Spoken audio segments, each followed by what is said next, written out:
Assalomu alaykum, hurmatli televizor ko'rguvchilar. Yaxshimsizlar? Dunyo qurultiyi to'r televiziyasining kunlik xabarlar programmasiga hammanglar xush kelibsizlar. Men Iftixor Abdurshid.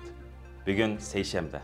Hurmatli ko'ruvchilar, tövəndə diqqətinizlər kunlik xabarlar programmamızın təfsilatında bo'lsin. Amerika Avam Palata a'zosi va Davlat Majlisi istixborot komiteti a'zosi Darren Lahut va Avam Palata a'zosi Josh Gottheimer Xitoyning sun'iy aql munbiri bo'lgan DeepSeek'ning hukumat aslihalarida qo'llanilishini cheklash uchun bir qonun loyihasi tanishtirgan. Ular bu vaqtda e'lon qilgan rasmiy bayonotida Xitoy texnik shirkatining Amerika aslihalariga qarata josuslik qilish xavfi borligini ogohlantirgan. Davlat Majlisi torbitida e'lon qilingan bayonotda Darren Lahut mundaq degan: DeepSeek shirkati Xitoy kompartiyasiga chetishlik shirkat bo'lib, uning Amerikaga ilib keldigan davlat bexatarlik tehdidiga sal qarashqa bo'lmaydi. Avam palata a'zosi Gottheimer bo'lsa so'zida: biz Xitoy kompartiyasining DeepSeek orqali Amerika fuqarolarining sezgur sonliq ma'lumotlarini o'g'irlaganligiga oid kishini andishiga soldigan faktlarga ega bo'ldik degan. NBC xabarlar to'rining xabaridan qaraganda, sonliq ma'lumot qo'g'dash va tor bexatarlik bilan shug'ullanadigan Firot nomli tor bexatarlik shirkatining bosh ijroiya amaldori Ivan Tisarinning DeepSeek sun'iy aql paranglish detalida g'arazlik yoshirin kod borligini, uni tekshirganda uning abonentlarga doir uchurlarni Amerikada cheklangan va Xitoyning davlat ig'dorchiligidagi Xitoy ko'chma xabarlash shirkatiga yo'llaydiganligining ma'lum bo'lganligini aytgan. Xitoy tashqi ishlar ministrligi bo'lsa 6 fevral payshanba kunidagi bayonotida buni rad qilib, Xitoy iqtisodiy va texnik masalalarni siyosiylashtirishga qarshi turdi degan. Oldingi kuni Amerikadagi ABC xabarlar to'ri Amerika ana vatan xavfsizlik ministrligidan erishgan bir dokladga asosan Xitoyda ishlangan va to'rg'ulangan kameralarning Xitoy hukumati uchun josuslik qilish yoki Amerikaning xalqliq ulaslarni qalayimqonlashtirish iqtidoriga ega bo'lish mumkinligi haqida xabar tarqatgan edi. Amerikaning ximiya va energiya sohasini o'z ichiga olgan nurg'un muhim ulaslar o'rinlarida Xitoyda yasalgan necha 10 minglagan kameralar o'rnatilgan bo'lib, bu kameralarning hal qilg'ich paytlarda buzg'unchilik qilish iqtidori bo'lish mumkinligi o'ttirib qo'yilgan.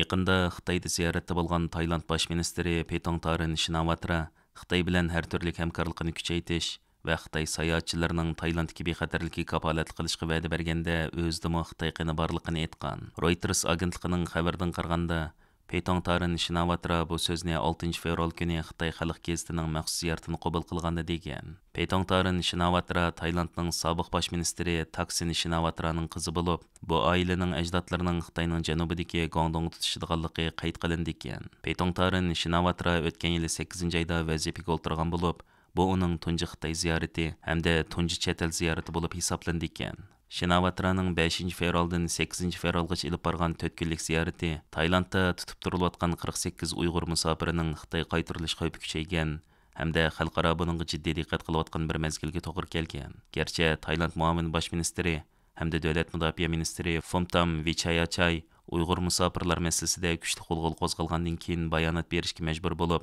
Tailand hukumatining Uyg'ur musofirlarni Xitoy qaytarib bermaydiganligini, ularning masalasini bir taraf qilishda kishilik huquq va xalqaro qonunga rioya qilganligini ta'kidlagan bo'lsa-mu, biroq nurg'un kishilik huquq kuzatuvchilari xavfning yanada oyoqlashmaganligini bildirmoqda. Panama davlati Xitoyning bir balvoq bir yo'l qurilishidan chekinib chiqadiganligini jakarlagan. Janubiy Xitoy Atiganlik pochtasi gazetining xabar qilishicha, Panama prezidenti Jose Raúl Mulino bu haqda bayonot berib, o'zlarining Xitoydagi diplomat orqali Beijing hukumatiga bu qurilishdan chekinib chiqish haqidagi uqtirishni topshirganligini bildirgan. Molino axborot e'lon qilish yig'inida mundaq degan: "Men Xitoy bilan bu kelishimni imzolag'uvchilarning muddasining nima ekanligini bilmayman. Bu kelishim o'tgan yillar mobaynida Panamaga nima ilib keldi? Bir balvoq bir yo'l qurilishining davlatimizga keltirgan foydasi nimalar bo'ldi? Buni bilmayman. Shunga biz bu turga qatnashmaymiz. Bu mening qarorim." Panama 2017-yili O'rta Amerika rayonida tunji bo'lib Xitoyning bir balvoq bir yo'l qurilishiga qatnashgan davlat bo'lib, bu qurilish Xitoyning yer sharidagi ta'sirini kengaytirish tashabbusining markazi deb qaralmoqda. Panamaning bir balvoq bir yo'l qurilishidan chekinib chiqish haqidagi qarori Xitoyni qattiq bearam qilgan. Xitoy tashqi ishlar ministrligining bayonotchisi 7 fevral juma kunidagi bayonotida Amerikani so'g'uq munosabatlar urushining ro'yi holatida harakat qildi, yer shari ulaslar planiga buzg'unchilik qildi deb ayblagan. Bayonotchi Linjian Amerika tashqi ishlar ministri Marco Rubioning Panama qilgan ziyoratini tilga ilib, Amerika tashqi ishlar ministrining so'zi Xitoyni nohaq ayblash, Xitoy bilan Latin Amerikadagi davlatlar o'rtasida qasddan ziddiyat paydo qilish, Xitoyning ichki ishlariga aralashish, Xitoyning qonunliq huquqiy va manfaatiga buzg'unchilik qilishdan iboratdir deb chalva qilgan. Ma'lum bo'lishicha, 2021 yili Hong Kongga joylashgan Hutchison Port nomli shirkat Panama kanalining Atlantik okean bilan Tinch okeandagi ikki chiqish eg'izidagi portlarning ishiltish huquqini qo'lga keltirib olgan.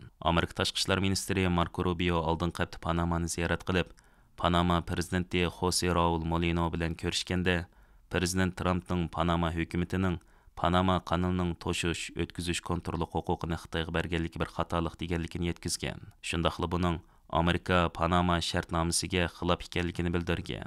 Panama prezidenti Jose Raul Molino axborot yig'inida bu masalani tilga olib, o'zining hozir Hong Kongdagi Hutchison Port shirkatining Panamadagi faoliyatlar ustidan maxsus tekshirish ilib berayotganligini, agar biror xatolik ko'rilgan taqdirda kelishimni bekor qilganligini bildirgan. Xitoyning Yevropa ittifoqiga uning Qashqarda Rossiya bilan birlashib odamsiz qurolli uchuq zavod qurganligi haqida ziddiyatli uchurlarni berganligi, shuningdek uning bu zavodning bir taraf qilinganligini bildirgan bo'lsa-mu, ammo ba'zilarning uningga qoyil bo'lmaganligi ilgari surilmoqda. Hong Kongda chiqadigan Janubiy Xitoy attiganlik pochtasi gazetining xabar qilishicha, navbatda Yevropa ittifoqi Rossiyaga qarta yurgizilgan embargoga xiloflik qilgan 25 Xitoy shirkatini qora tizimlikka kirgizishni planlamoqda ekan. Xabarda vaziyatdan xabardor amaldorlarning bergan uchuri naql keltirilib, Xitoyning Yevropa ittifoqiga xili bir mezgillik kechikishdan keyin Qashqardagi odamsiz uchuq zavod haqida ziddiyat uchurlarni berganligi. Xitoy ilgari bundaq bir masalaning borligini inkor qilgan bo'lsa-mu, lekin hozir bu masalaning bir taraf bo'lganligini qayd qilganligi bildirilgan. Reuters agentligi 2024 yili 9 oyda Xitoyning Shenzhendagi bir texnik shirkatining Rossiya harbiy sanoat sistemasiga qarashli bir shirkat bilan birlashib, Qashqar iqtisodiy taraqqiyot rayonida qurolliq odamsiz uchuq ishlab chiqarib Rossiyani ta'minlayotganligi, Rossiyaning bu odamsiz uchuqlarni Ukraina jang maydonida ishlatayotganligini xabar qilgan. Bu xabar Amerika va Yevropa ittifoqining alohida diqqatini qo'zg'agan. Yevropa ittifoqi va Angliyani o'z ichiga olgan 15 Yevropa davlati o'rtaq diplomatik talab qo'yib, Xitoyning buningga tushuncha berishini talab qilgan. Xitoy tashqi ishlar ministrligi ilgari biz to'qinishayotgan hech qanday bir tarafni ajalli qurollar bilan ta'minlamadik. Biz harbiy va har sohada ishlatiladigan odamsiz uchuqlarni eksport qilishni qonun tuzum bo'yicha qattiq kontrol qilyapmiz degan. Lekin Janubiy Xitoy attiganlik pochtasining xabarida Qashqardagi odamsiz uchuq zavodining konkret qandaq bir taraf qilinganligi tafsiliy tilga ilinmagan. Shundaqla ba'zi kuzatuvchilar Xitoy tarafining bu tushuntirishiga ancha qoyil bo'lmaganligini bildirgan. Yevropa ittifoqi ilgari 70% sezgir va yuqori texnikalik mahsulotlarni Rossiya armiyasiga Xitoy ta'minlayotganligini mo'ljallangan. Hurmatli ko'ruvchilar, yuqorida diqqatingizga kunlik xabarlar programmamizning tafsilotini sundik. Kelar qitimliq sonimizgacha ko'rishgacha omon bo'lgaysizlar. Stansiyamizning YouTube kanaliga a'zo bo'lishni unutmang. Xayr xo'sh.